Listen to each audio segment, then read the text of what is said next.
দর্শক, এই মুহূর্তে ঢাকা মেডিকেল কলেজ হাসপাতালে রয়েছেন সহকর্মী মাসুদ সুমন, যুক্ত হচ্ছি তার সঙ্গে। সুমন, ঢাকা মেডিকেল কলেজের সবশেষ অবস্থা আমাদেরকে জানাবেন। এখন আপনি সেখানে কি রকম অবস্থা দেখতে পাচ্ছেন এবং ইন্টার্ন চিকিৎসকদের কর্মবিরতি কি এখনো চলছে কিনা?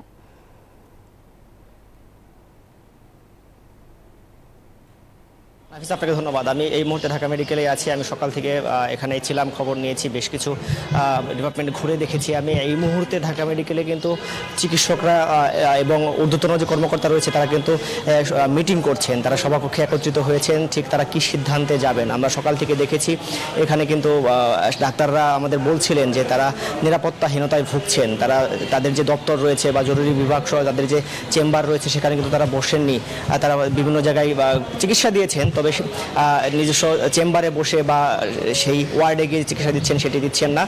তারা আমাদের বলছিলেন তারা নিরাপত্তাহীনতায় ভুগছেন, এমনটি জানিয়েছিলেন প্রশাসনকে। তার পরবর্তী সময় কিন্তু এই মুহূর্তে ঠিক 5 মিনিট আগে তাদের সেই সভাকক্ষে, ঢাকা মেডিকেল প্রশাসনিক ভবনের সভাকক্ষে কিন্তু সেই মিটিংটি শুরু হয়েছে। আমাদের এখানকার একজন উপপরিচালক খালেকুজ্জামান, তিনি আমাদের যেমনটি জানিয়েছেন যে এই যে গতকালকে বেসরকারি বিশ্ববিদ্যালয় বিউবিটির শিক্ষার্থী দীপ্ত হত্যাকাণ্ডের পরবর্তীতে যে হামলাটি হয়েছে বা দুই পক্ষেরই অভিযোগ রয়েছে, দুই পক্ষ 24 ঘন্টার যে আলটিমেটাম দিয়েছিল এটির বিচারের দাবিতে, এমন ঘটনা এর আগেও ঘটেছে। দেখে তারা বলছেন যে কিছু হলেই হাসপাতালের চিকিৎসকদের উপর এমন হামলা বা মারধরের ঘটনা ঘটে, সেই বিষয়টি যেন পরবর্তীতে না ঘটে, চিকিৎসকদের নিরাপত্তার জন্য তারা এই সভাটি করছেন। পরবর্তী সভা শেষে আমরা আসলে বলতে পারবো তারা কি সিদ্ধান্ত নিচ্ছেন, তারা এই কর্মবিরতিটি চালিয়ে যাবেন কিনা, সম্পূর্ণরূপে চালিয়ে যাবেন কিনা, সে বিষয়টি আমরা জানতে পারবো।